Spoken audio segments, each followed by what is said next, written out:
Nintendo was right the whole time. Again, I have to talk about this because it seems like since my last video discussing what was happening with the industry and the information that we got with Microsoft and the implosion that was happening there, it actually came into play recently and then added the Sony, just, I would say, PR nightmare of what's going on there. The fact that Sony has decided to end physical media outright. No half steps, no workarounds. Their plan, their ultimate goal is to destroy and cause the end of physical media, even game key discs or anything like that. Game key cards, game key discs, half steps, all of that. They want all of it gone, and they want everything to either be a digital code to redeem or to simply just be downloading the game from the PSN store. That is a huge problem that obviously many people are voicing their concerns with.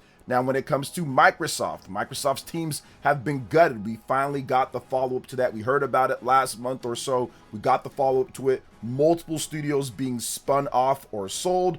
Thousands of layoffs, even outside of that. Tons of people at Microsoft, different positions, losing their job outright, and a rebooting of the whole business. And even studios that were able to not be shut down or spun off or anything like that, they've also incurred big layoffs. id had layoffs, Obsidian had layoffs. So it's one of those things to where it is just bad right now. Now that's in addition to the Game Pass sub count dropping to around 30 million subscribers based off the new reports. That's underneath what Nintendo Switch Online has right now. So even what they specialize in, which is these services of games when it comes to Game Pass and online subscriptions, even that is really bad for them in terms of where they thought they were going to be when they started Game Pass and all of that. Now, once again, back in June, I made a video talking about how Nintendo was right the whole time with their approach, and that couldn't have been more accurate now that we have this huge situation with Sony and what's going on, and we have to discuss what Nintendo's doing and how it plays a part into everything here. But before we continue, we are giving away a Nintendo Switch 2 at 140,000 subscribers or on September 1st, whichever comes first. Subscribe, like, comment. The winner will be chosen at random, and it's a worldwide giveaway. Thanks, peeps. Now we can talk about Microsoft. Of course, they had all their different situations and problems and stuff that happened just recently, but remember, Sony has had multiple studios shut down this generation too. They had Sony Japan Studio, they had Bluepoint, Firewalk, and more. They've had a lot of cancellations, live service stuff, the disaster of Concord, so it has not been pretty. The business model that Microsoft and Sony have employed this generation pretty much has just led to destruction across their teams, layoffs, problems, and so much. And remember, this is multi-billion and multi-trillion dollar companies that we're dealing with. When it comes to Microsoft, an executive or CEO or the leader that makes $100 million per a year, and they still have all of these issues. So just keep that in mind when it comes to other stuff that we're going to talk about here. And if you look at it, it's not like the games have made up for it, because you look at the exclusives that Sony has put out. What have they put out this whole generation that has just been incredible and consistent? They've had way too many droughts where there's just no games for months on end. Microsoft had 1 year back in 2022 where they had no first-party games whatsoever. And remember, they were talking all big in 2020 and 2021 about all their different game lineup and everything, and it ended up being a nothing burger. I think that was the beginning of the end for the current generation when it comes to Microsoft. But if you look at Nintendo's approach and how they do things, I've been preaching about this for quite some time, and yeah, you get called names, you get called bootlicker and shill and different things, but ultimately at the end of the day, I was completely right, and I'm going to continue talking about it because once again, I think that it's the way to go. We do not need layoffs. We do not need people losing their jobs. How effective are you going to be at your job if you're constantly thinking about all your coworkers that have been fired over the last number of years, which we'll talk about more in a bit, because Microsoft is doing something that's absolutely crazy, and I'm not even sure if I feel like supporting them after what I heard recently from Jason Schreier. But let's get into this, because once again, the approach to me is the right way to go about it. Multiple exclusives, how Nintendo's done it. Exclusives built specifically for the Nintendo Switch 2 or used to prop up that system. We've seen this with Nintendo. If you look at what they've done last year and this year between the Nintendo Switch 1 and the Nintendo Switch 2, they've been supplying a lot of games. I think that exclusives, yes, there's some controversy surrounding it when it comes to consumers not being able to afford a piece of hardware or not, and I get that, but still, it is a business. It's still something to where you have to provide competition. Competition brings the best out of companies. That's how you get the best prices. That's how you get the best type of games. That's how you get the best type of things within it. That competition breeds excellence. If everything is just everything, it's going to create a really weird dynamic that doesn't quite work when it comes to competing businesses and all of that. So for me, at least, I think that the exclusives that Nintendo's been able to put out so far on the Nintendo Switch 2 have been pretty good, and they've helped really define its own identity on top of the unique things and innate stuff that's built into the Nintendo Switch and their thought process, which we will talk about in just a bit more because it goes all the way back to Nintendo's beginning of when they actually decided to be what the current Nintendo is, or more like their approach with one of their founding fathers of, I would say, modern Nintendo, or more like Nintendo's company. Different sizes of games with varying levels of price. And I think that this is also important. You have a game like Star Fox. Obviously, that's not going to sell like Mario, Zelda, or Pokemon, but it's a dope game that people can replay over and over, that has a nice little multiplayer mode. That's not bad on the wallet. $50 for the digital version, $60 for the physical version.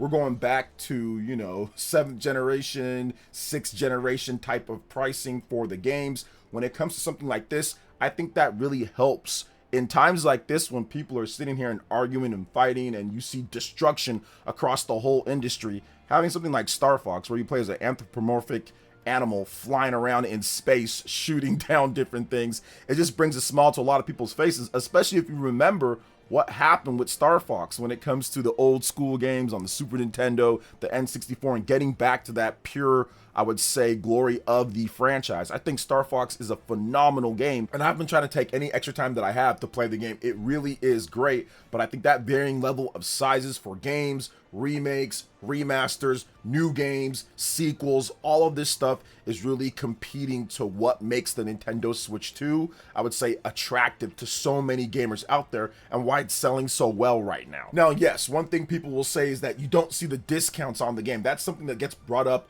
quite a bit. I mean, people lie about it on Twitter and on social media and all of that, how they never have discounts. And then when you show them a discount, they say it's not enough. It's a set up goalpost move. Not as many discounts and all that. Some of their games don't drop down to super cheap, like $10 pricing that people would want after the game's been out for quite some time. But with that, you get the stability of the studios. Nintendo does not discount the games to crazy prices and all that, and their prices might be the best across the industry, but you get no studio shutdowns, you get consistent releases of games, you get everything that you would want to see, because when you don't have that, the end result is what happens with Microsoft and Sony. The end result is teams losing their jobs, or studios being shut down, or studios being spun off. Well, I guess they had great discounts and they had Game Pass and they had all these different things to make games super cheap and all that. But guys, in today's day, games are expensive as heck to make. They're expensive. Human resources is more expensive than ever. You need to actually sell your games. You can't just give them away for absolutely nothing. And you've got to build some type of value around your IP. I'm not sitting there and saying that Nintendo's prices, that I love everything about it. But what I am saying is that I'll take the trade-off. Yeah, those prices necessarily aren't great for every single game, and you have like $80 Mario Kart, which I don't agree with, regardless of what I'm saying here. I don't agree with that. But you also have the complete stability of pretty much every single developer. Every dev has that job security and is paid well enough, with salary increases back in 2023 in Japan, in addition to more salary increases throughout the years, all things dependent, in Japan, plus good salaries with their Western studios and who they've acquired over the years. Everybody seems to be really happy based off of reviews of working with and at Nintendo. So that's one thing that I would say, okay, that's worth it. We don't get as many discounts, we don't get as many sales, but we get the complete stability of the developers to create the best games that they can possibly create. And they've been creating some incredible titles for the Nintendo Switch 1 and Nintendo Switch 2. And that philosophy of job security, that philosophy of knowing that everything is good, I think that helps out. I think that really gets these developers to make some of the best games out there. So I would say that it's a really good trade-off. And I would take that same trade-off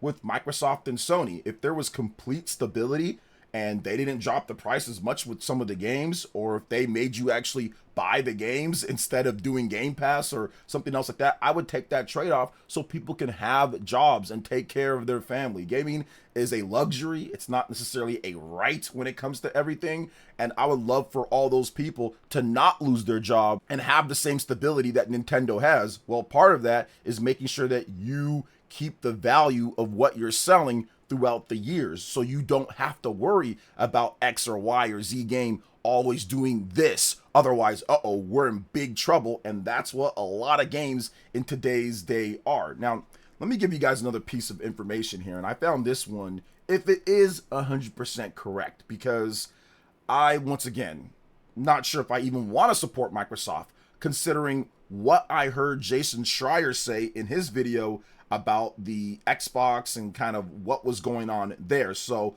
I'll have you guys give a listen to this little segment right here. There are 32 jobs being cut in Xbox, but only 1,600 of them are being cut today. The other 1,600 include the studios that are being divested from, and also jobs that are going to be eliminated over the next 12 months, over the rest of the fiscal year. In other news, in other words, if you are still at Xbox, or if you are still in one of these orgs, and you are not laid off today, you don't know what's going to happen. You don't know if you're going to be part of that next wave of layoffs that is going to happen over the next few months, which is a really difficult position to be in. It is really tough to be working on any part of any organization, let alone creative endeavors. It's really hard to make great art, to make great games when you're constantly worried about losing your job. It's really hard to put your all in and be willing to put in maybe extra hours or put in all of your energy into something without knowing if you're still going to have a job next month or next week. So that is going to be hanging over a lot of people in the coming weeks and months. So Microsoft has 1,600 people laid off today. And then on top of that, over the course of the year, there's going to be more people, 1,000 plus more people laid off. So you have people that just saw so many just wiped out right there, taken out, removed, and then you don't even know if you're going to be one of those as well. How can you work properly? How can you do your job when it comes to whatever those jobs are at Microsoft? How can you do that when you're not even sure if you're going to be able to be there and all of that? That is insane. Putting people in limbo when it comes to their position, when it comes to what they do. Like, how is that even a thing? Now, once again, if Jason Schreier, if what he's saying is correct, and I know what he says is correct a lot, he does a lot of great reporting, and he's usually right on his stuff, that is just the worst. Because once again, you're going into work thinking, I might be here, I might not be here, I don't know what's happening, they're removing a lot of people, I just saw a lot of my coworkers gone. So, for me at least, that is terrible. That is a terrible thing, and I'm not sure if I want to support a company that does things like that, like openly does things like that. So it's not good. Now, when it comes to Nintendo being right the whole time, there's another thing that I want to talk about. The lateral thinking with withered technology. I talked about how Nintendo's founding when it comes to Nintendo that we know of today. Gunpei Yokoi, his philosophy of what they did, taking technology that's matured a bit, that we know, that's cheaper to produce, and then having new ideas based around that. Now, the Nintendo Switch 1 and the Nintendo Switch 2, to a degree, are doing that. Now, maybe not quite as, I would say, withered as what Gunpei Yokoi dealt with from back in the day and some of the stuff that he did, but I do think that the philosophy and thought process is that. But I do think that some of that philosophy is there. They're not worried about the highest end RAM and chips and tech and everything with Switch 1 and Switch 2. They get stuff that's good enough that can help them create great ideas for games. Even Mario Odyssey, that was a game that had the Switch 1 in mind, how they did the moons, how you can pick up and play, and the portable nature of the system will have you maybe collecting a moon here or there in between, like maybe like lunch break, or if you're on the train or something like that, going to work. So that thought process was built throughout the Nintendo Switch 1 and Nintendo Switch 2, and I think that that ultimately has worked out really well in this chip apocalypse that we're dealing with right now, or Rampocalypse or Ramageddon, all these different names when it comes to the situations that we've been having. All of that is paying off right now. As Nintendo, sure, they're dealing with a lot of issues, like when it comes to prices, and they might have to increase price and all of that too, but they don't have all the problems that we've seen throughout this industry. Not just Microsoft and Sony, but multiple other third-party companies with layoffs and major issues so far. And they're just focused on making the games fun more than anything. They're just focused on putting out great games, make sure that they're fun, and ultimately that's the goal of what they're trying to do. And keeping these budgets under control. That's another thing that's a huge problem. You see the amount of money that Microsoft and Sony spend on getting all the different hair fibers and graphics and all that. And sure, a lot of people like that stuff, and I don't think it should be gone. I'm not saying that's a wrong thing, but it's gotten out of control. The budgets have gotten out of control. The amount of money being spent has gotten out of control, and the return isn't there. And that's why you see all of the layoffs. That's why you see all of the firings. That's why you see all of this stuff. Microsoft buying up every studio known to man, and then sitting there and having a completely terrible structure to set these studios up for success, all while not selling their games, all while putting it all on Game Pass and hoping and praying, crossing your fingers that you get 100 million subscribers by 2030. That was a terrible plan. You could have had a college business entry-level graduate tell you about that wasn't gonna work. So that's the problem right now. And once again, Nintendo's been able to, I would say, go a different path, and it's worked. All right, peeps, that wraps it up for this one here. Thank you so much for watching. I do appreciate it. Please make sure you hit that like button, subscribe if you're someone new, click that notification bell, and check out my other Nintendo Switch 2 RPG content and more right here on screen. Thanks for watching, and we'll catch you for the next one. Peace.